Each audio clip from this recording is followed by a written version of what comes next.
오늘 우리에게 주신 하나님의 말씀은 구약성서 가운데 시편 16편입니다. 1절부터 11절까지 전체 말씀입니다. 봉독하겠습니다. 하나님의 말씀에 경청하시길 바랍니다.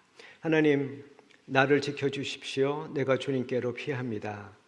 나더러 주님에 대해 말하라면 하나님은 나의 주님, 주님을 떠나서는 내게 행복이 없다 하겠습니다. 땅에 사는 성도들에 관해 말하라면 성도들은 존귀한 사람들이요 나의 기쁨이다 하겠습니다.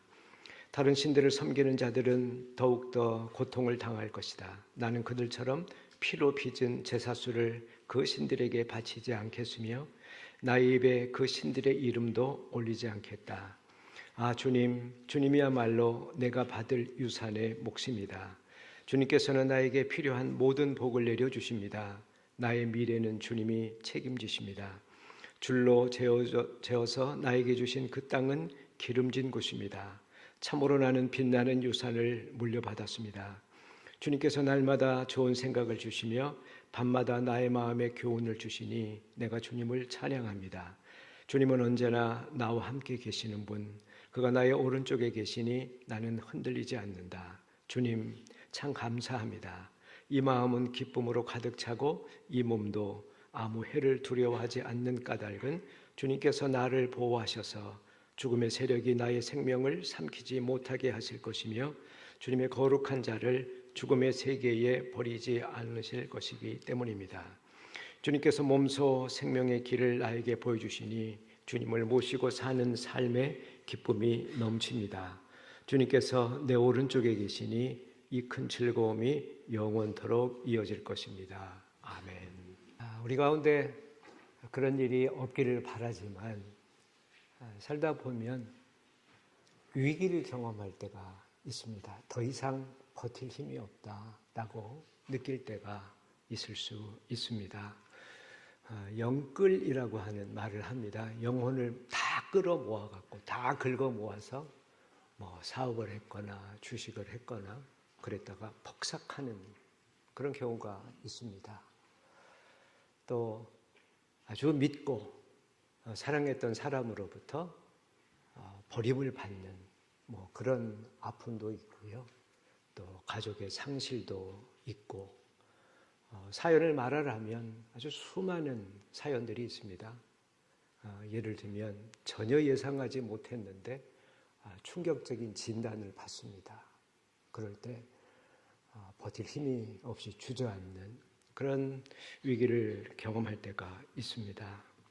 오늘 본문을 지은 다윗이 그런 상황에 내몰렸던 것 같습니다. 10절을 보면 죽음의 세력이 엄습해서 나를 죽음의 세계로 끌고 간다. 그렇게 고백을 합니다. 절박한 상황에서 그가 호소하는 내용이 1절입니다. 주님, 저를 지켜주십시오. 제가 주님께 피합니다. 다윗은 하나님을 자기의 피난처, 자기의 대피처, 쉘터 그렇게 고백을 하고 있습니다. 오늘 다윗이 말한 죽음의 세력이라고 하는 게 뭘까? 아마도 그가 사울 왕의 미움을 받아서 도망치는 삶을 사는 그런 과거를 뜻한 것일 수 있겠습니다. 아시는 대로 오래전 다윗이 젊었을 때에 블레셋과의 전쟁터에 있게 되었습니다. 그래서 그가 골리앗과 맞서게 되는데 정말 하나님의 은혜로 기적적으로 물맷돌로 그 거인을 쓰러뜨리게 됩니다. 그 때문에 그는 일개 목동에서 왕궁의 신하로 벼락 출세를 하게 됩니다. 그런데 또 그게 화근입니다. 세옹지마라고 그러죠. 인기가 날마다 백성들 사이에 오르는데 그럴수록 신하들, 사울 왕의 미움과 질투는 더 커지기만 합니다. 살기 위해서 왕궁을 탈출했고 그는 사막으로 도망을 쳤고 나중에는 원수의 국가인 블레셋에 숨어 살기도 했었습니다. 생각해보면 정말 억울했을 것 같습니다. 그가 한 일은 오직 나라에 충성하는 것이었습니다. 그런데 그것이 자기의 생명을 위태롭게 하는 참 모순된 그런 일이 되었습니다. 바람 앞에 촛불처럼 그의 운명이 백척간도에 있습니다. 그는 그때 하나님을 의지하겠다고, 하나님께 피하겠다고 고백을 합니다. 우리 속담에 물에 빠지면 뭐라도 붙잡습니까? 지푸라기라도 붙잡는다, 그런 말이 있습니다.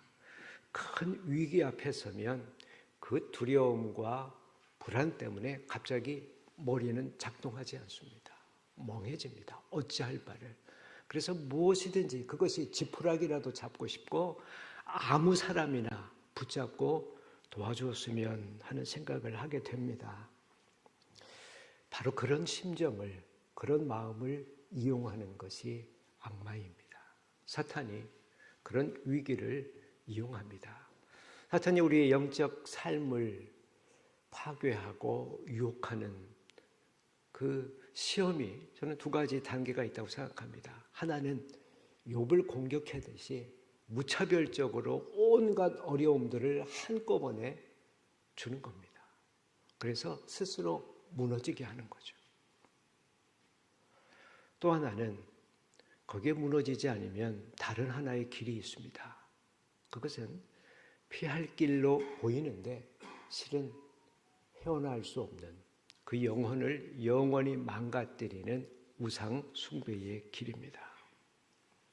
오늘 사절을 보게 되면 하나님, 저는 다른 사람들처럼 피로 빚은 제사수를 바치지는 않겠습니다. 저는 하나님께 피하지 절대 다른 사람들이 하는 그러한 우상 행위에 빠지지는 않겠습니다.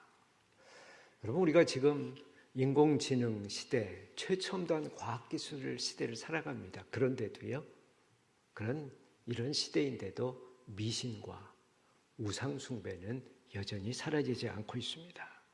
아시듯이 우리나라는 불교, 또 유교, 나중엔 기독교, 이런 정통 종교가 들어오기 오래전부터, 수천 년 전부터 우리 조상들의 유전자 속에 있는 신앙이 있습니다. 샤머니즘입니다. 미신입니다. 우리 내면 깊이에 우리의 무의식의 세계 속에는 비록 지금 우리가 제정신으로 살 때는 불교도이고 기독교도인지는 모르지만 우리 무의식의 깊이 속에는 어쩌면 미신적인 샤머니즘적인 그런 신앙관이 자리 잡고 있는지도 모르겠습니다. 평상시에 보세요. 아무 일 없을 때는 제정신으로 잘 신앙생활을 해도 막상 위기가 닥치면 우리 본능 속에 있는 그 신앙심이 나타나는 겁니다. 마치 강물이요, 진흙탕에 다 진흙이 가라앉으면 꽤 맑아 보입니다. 그런데 그걸 한번 휘저으면 저 밑바닥에 있는 진흙이 막 올라와서 다시 깜깜한, 다시 어두운 그런 강물이 되는 것과 마찬가지입니다. 유명 대기업을 창업했던 분이 새로 임직원을 뽑을 때 옆에 두는 임원이 따로 있었습니다. 누구였다고 합니까? 관상가였습니다. 네, 관상가입니다. 결혼을 앞두고 사주를 보는 경우도 있습니다. 또 큰 시험을 앞두고 점집에 가는 사람도 있습니다. 아마 또 선거철이 이제 다가올 것 같은데 점집, 역술가집, 문전성시가 될 것 같습니다. 용하다는 그러한 도사가 가르쳐준 대로 손바닥에 왕자 쓰고 그런 글자를 쓰는 사람도 있습니다. 저 사람이 내가 평생 믿어도 될까? 날 배신하지 않을까? 이를 도모하기 전에 점집을 찾는 그런 사람들도 있습니다. 불안하고 두렵고 절박할 때에 우리 모두가 그런 지푸라기들을 잡고 싶은 유혹에 빠진다고 하는 것입니다. 성경을 보면요, 옛날 유대인들도 하나님만 아니라 우상도 함께 섬겼습니다. 예루살렘 성전에 그들이 하나님을 그 안에서 섬기면서 동시에 바알신, 아세라신 신상도 함께 세웠다고 하는 것.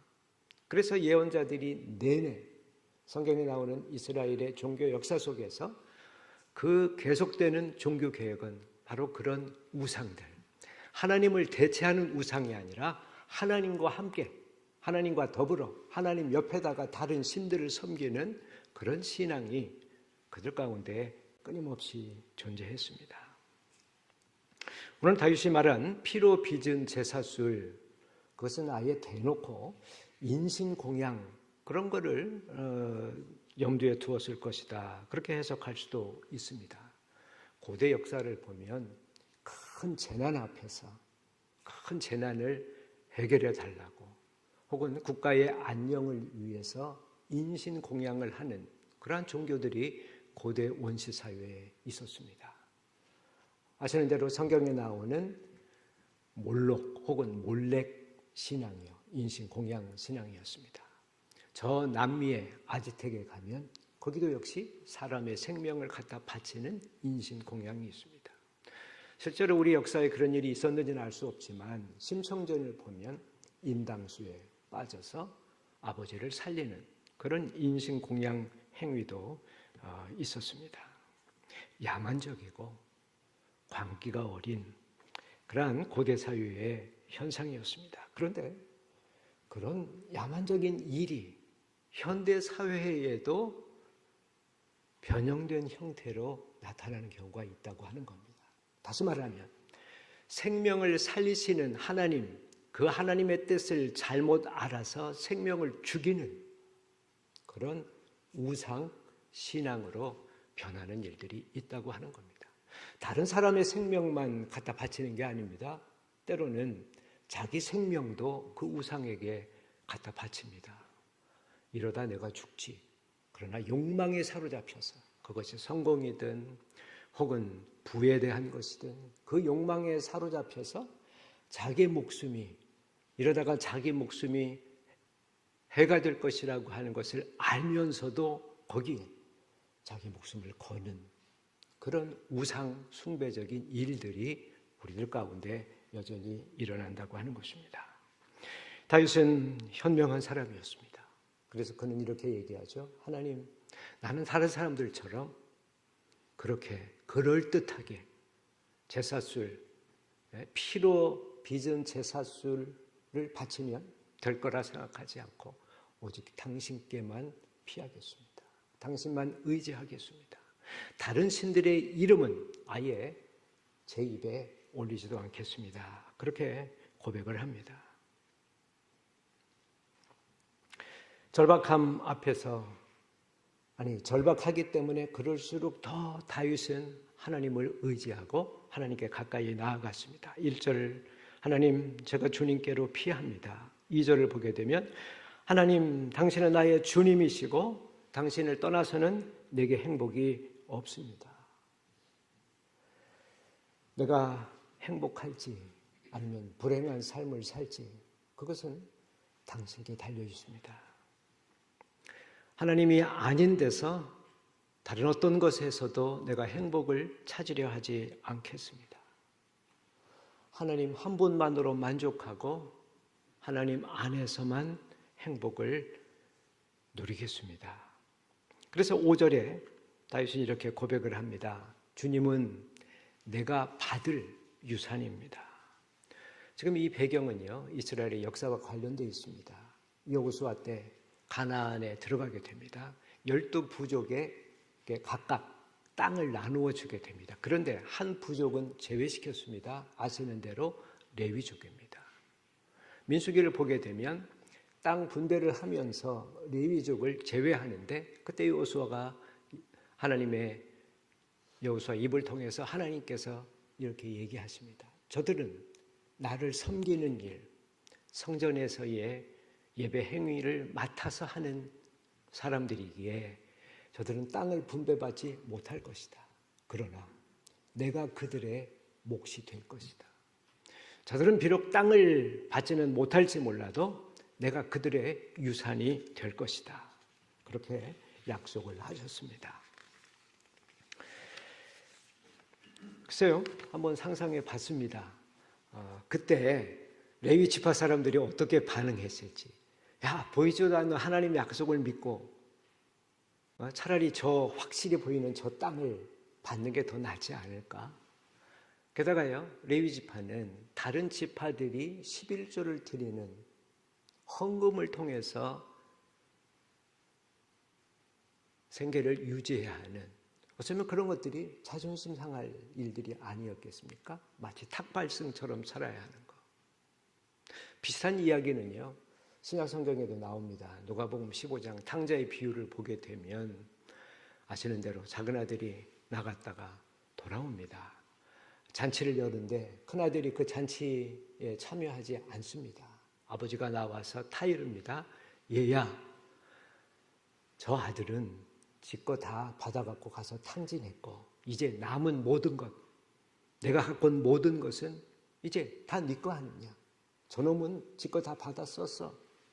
여기 내가 갖고 있는 모든 것은, 네가 보는 모든 것은 다 네 거야. 그랬으니까 기쁨으로 그 큰아들이 들어갔겠습니까? 아니면 혹시 모르죠. 내 목도 주십시오. 나도 나가게. 그렇게 갖고 나갔을지도 모르겠습니다. 분명한 것은 레위 지파에게는 하나님이 땅을 주지 않았습니다. 대신 내가 네 몫이다. 그렇게 얘기했습니다. 여러분은 어떻습니까? 땅 대신 하나님만 받으시겠습니까? 다윗은 그렇게 하겠노라고 주님만이 나의 몫이다. 그렇게 고백을 했습니다. 절박한 상황에서 다윗이 선택한 두 번째는 성도였습니다. 거룩한 하나님의 백성 무리 말입니다. 3절을 보면 성도들은 존귀한 사람들이고 나의 기쁨이다. 그는 하나님의 백성이 모두 존귀하다고 얘기를 합니다. 글쎄요, 왕의 높은 자리에 서볼 때 사람들이 하찮게 보이지는 않았을까요? 별 볼 일 없이 보이지는 않았을까요? 제가 봐도 어떤 때는 그런 느낌이 있는데, 그런데 다윗은 모든 사람들이 하나님의 백성이라고 하는 것, 왕의 눈으로가 아니라 하나님의 눈으로 모든 사람을 보고 있습니다. 그들 모두가 다 존귀한 사람들, 고귀한 사람들. 하나님께서 자기 아들 독생자를 내어주시면서까지 우리 목숨을 구하실, 우리 목숨을 사실, 그만큼 가치가 있는 존재들로 우리를 보고 계셨다라고 하는 것입니다. 다윗도 그런 눈으로 성도들을 보았습니다. 사랑하는 교우 여러분, 우리도 그런 눈으로 피차를 보면 참 좋겠습니다. 간혹 교회를 떠나는 분들을 하고 상담을 할 때가 있습니다. 이구동성으로 하는 얘기는 하나입니다. 하나님은 좋은데 목사 마음에 안 든다. 안심하지 마세요. 교우들 마음에 안 든다. 웃은 사람들 마음에 안 든다. 농담입니다만, 하나님 때문에 상처받고 하나님 때문에 실망해서 교회를 바꾸고 아예 신앙을 버리는 일은 없습니다. 믿지 않는 사람도 하는 얘기가 있죠. 예수님은 좋은데 교회는 싫다. 그런 사람들을 만나면 그 사람들이 되게 자기 변명이죠. 그러나 그런 사람들을 만날 때 이렇게 대답합니다. 우리가 신앙생활을 하는 건 사람 보고 하는 게 아니라 예수님 보고 하는 겁니다. 그렇게 제가 대답은 합니다만 참 구차스럽게 느껴집니다. 지금 우리 사회가 참 대단히 혼란합니다. 탄핵 사건을 앞에 두고 혐오, 막말 참 난무합니다. 심지어 폭력적 행동까지 하고 있습니다. 두렵습니다. 지금은 건물을 부시지만 좀 있으면 사람 목숨을 부술 수가 있기 때문입니다. 예수님의 십자가는 그런 혐오의 시대에 우리가 어떻게 살아야 할 것인가를 보여줍니다. 예수님의 십자가는 악마가 어떻게, 폭력이 어떻게 자기 모습을 드러내는지를 적나라하게 보여주는 일입니다. 또 그 폭력을 어떻게 이겨낼 수 있는지도 보여주는, 우리가 택해야 하는 그런 길입니다. 사랑하는 교회 여러분, 우리는 가정에서든 사회에서든 어디에서든 결코 폭력적이어서는 안 됩니다. 우리의 행동만 아니라 우리의 언어도 그렇습니다. 어떤 말이든 우리의 언어는 혐오가 담기면 안 됩니다. 멸시가 담기면 안 됩니다. 너는 사탄이다, 원수 마귀다, 그런 마음을 언어에 담아서는 안 됩니다. 다윗이 고백을 합니다. 하나님은 나의 행복이고 성도는 나의 기쁨입니다. 이 고백을 들을 때 제가 떠올린 것은 교회 공동체였습니다. 그렇습니다. 우리가 하나님을 만나는 곳이 어디입니까? 우리가 하나님의 백성들을 만나는 곳이 어디입니까? 교회이고 예배입니다. 사랑하는 교회 여러분, 혐오와 광기가 여기저기 보이는 이 시대에 우리가 이 공동체 안에서 하나님을 만나실 수 있길 바랍니다. 성도들 가운데서 기쁨도 발견하실 수 있기를 바랍니다. 그 기쁨으로 이 시대를 견뎌내고 또 혐오와 그 광기의 폭력을 이겨내는 복된 우리 모든 교우들이 되시기를 간절히 소망합니다. 기도하십시다. 은혜와 자비의 하나님, 절박한 상황 속에서 다윗이 주님 안에서 행복과 기쁨을 발견했습니다. 성도들 가운데서 기쁨과 행복을 누렸습니다. 간절히 비오니 우리 모두도 오늘 이 예배 가운데서 또 사랑하는 형제 자매들과의 교제 가운데서 행복과 발견을 발견하고 그 기쁨으로 세상을 이겨내는 복된 삶이 되게 축복해 주시옵소서. 우리 주님 예수 그리스도의 이름으로 기도하였습니다. 아멘.